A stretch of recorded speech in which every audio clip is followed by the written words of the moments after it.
कक्षा 8वी घटक 9वां अनमोल वाणी। अनमोल वाणी इस दोहे के रचनाकार है संत कबीर और भक्त सूरदास।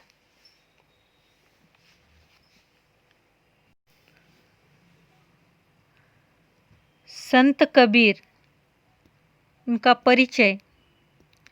संत कबीर जी का जन्म लगभग 1398 में उत्तर प्रदेश में हुआ था। उनकी मृत्यु लगभग 1518 में उत्तर प्रदेश में हुई थी। भक्तिकालीन निर्गुण काव्यधारा के संत कवि कबीर मानवता एवं समता के प्रबल समर्थक थे। उनकी कुछ प्रमुख कृतियाँ साखी, सबद, रमैनी, इन तीनों का संग्रह बीजक नामक ग्रंथ में किया गया है। भक्त सूरदास, उनका परिचय। उनका जन्म लगभग 1478 आगरा उत्तर प्रदेश में हुआ था। उनकी मृत्यु 1563 से 1591 के बीच में हुई। सूरदास जी वात्सल्य रस के सम्राट माने जाते हैं। उनका नाम कृष्ण भक्ति धारा को प्रवाहित करने वाले कवियों में सर्वोपरि है।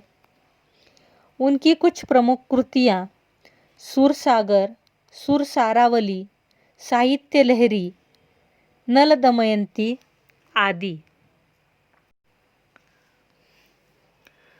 आज हम सीखेंगे अनमोल वाणी। संत कबीर जी की रचनाएं। दोहे। जैसा भोजन खाइए तैसा ही मन होए, जैसा पानी पीजिए तैसी बानी होए। ऐसी बानी बोलिए मन का आपा खोए, औरन को शीतल करे आपो शीतल होए। बुरा जो देखन में चला बुरा न मिलिया कोय, जो दिल खोजा आपना मुझसा बुरा न कोय। संत कबीर ये कहना चाहते हैं कि जैसा भोजन खाइए तैसा ही मन होए। तैसा यानी वैसा। जैसा पानी पीजिए तैसी बानी होए। तैसी यानी वैसी। बानी यानी वाणी, बोली की। कबीर जी कहते हैं कि हम जैसा भोजन करेंगे वैसा ही हमारा मन हो जाता है। उसी प्रकार हम जैसा जल पीते हैं वैसी ही हमारी भाषा यानी वाणी हो जाती है। अर्थात सादा, शुद्ध, सात्विक आहार और पवित्र जल ग्रहण करने से हमारा मन और वाणी पवित्र होते हैं। कहने का अर्थ यह है कि खान पान का हमारे शरीर पर बहुत प्रभाव पड़ता है, ये कबीर जी कहते हैं। वे आगे कहते हैं कि ऐसी बानी बोलिए मन का आपा खोए। आपा यानी अहंकार। औरन को शीतल करे आपो शीतल होए। औरन यानी औरों को, आपो यानी स्वयं भी। उनका ये कहना है कि हमें मान और अहंकार का त्याग करके दूसरों से ऐसी मधुर और विनम्र वाणी में बात करनी चाहिए जिससे सुनने वालों को भी प्रसन्नता हो और साथ ही साथ स्वयं को भी प्रसन्नता हो। मीठी बोली दूसरों को तो सुख पहुंचाती ही है, इससे स्वयं को भी आनंद होता है। अर्थात वे कहना चाहते हैं कि मीठी बोली से ही दिल जीते जाते हैं, इसीलिए हमारी बोली हमेशा मीठी होनी चाहिए।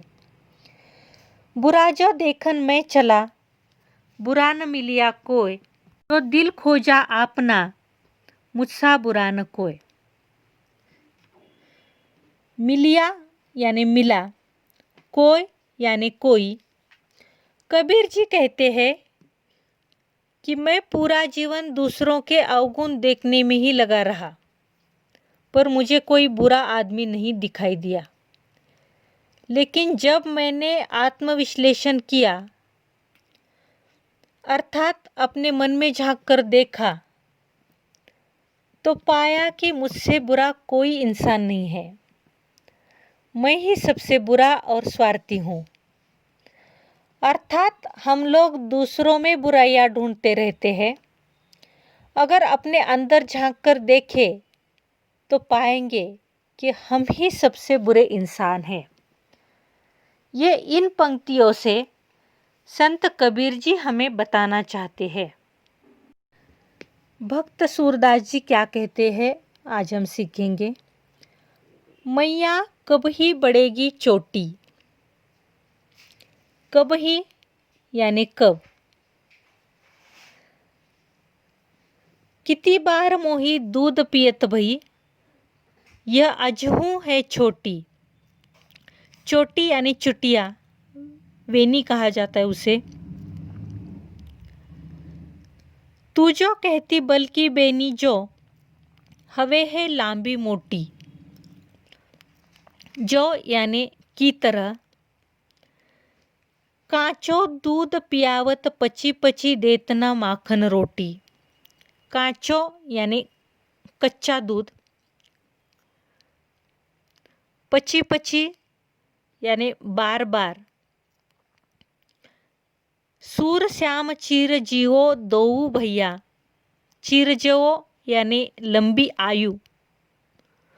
दोऊ यानी दोनों। हरि हलदर की जोटी। हलदर यानी बलराम, जोटी यानी जोड़ी। भक्त सूरदास जी कहते हैं कि बालक कृष्ण माता यशोदा से बड़ी ही सुलभ वाणी में पूछते हैं कि माँ, मेरी चोटी कब बढ़ेगी। वे कहते हैं कि तुम तो कहती थी कि दूध पीने से मेरी चोटी बढ़ जाएगी। मैं तो रोज़ दूध पीता हूँ, मुझे दूध पीते हुए बहुत समय हो गया, पर यह आज भी छोटी की छोटी ही है। और मैया, तुम तो कहती थी कि दूध पीने से मेरी चोटी दाऊ भैया जैसी हो जाएगी।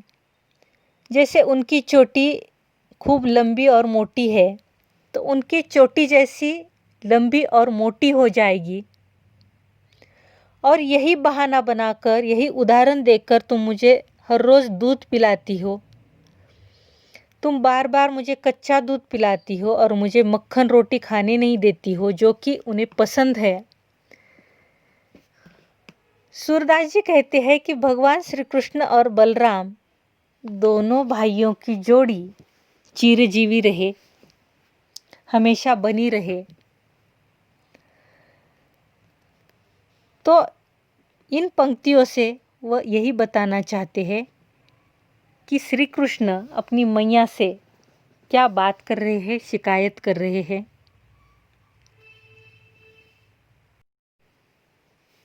स्वाध्याय।